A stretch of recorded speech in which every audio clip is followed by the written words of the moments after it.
Product usage tutorial. Change language. You can change the language by entering the language code included with the package. The language can only be changed in the factory state. Operation successful. App pairing tutorial. First turn on Bluetooth.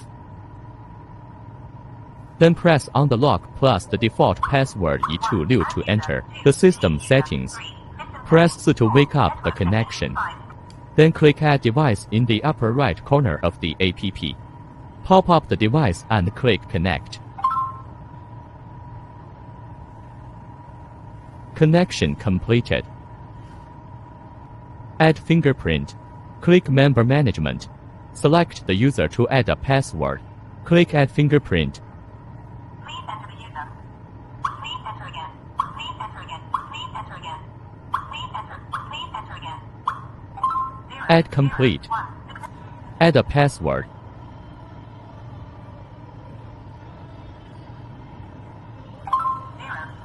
003. Successful registration.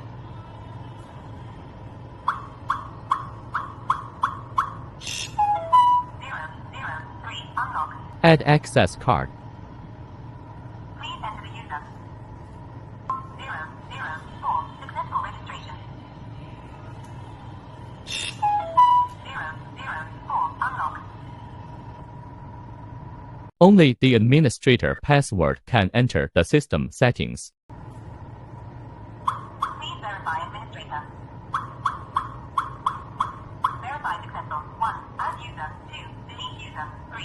System settings. 4. Network settings. 5. Time settings. 6. Version query. When swiping the access card, you need to light up the lock first, otherwise it will not be recognized. 004. Unlock. There is a reset button on the battery cover. Press and hold to restore to factory settings. System initialization.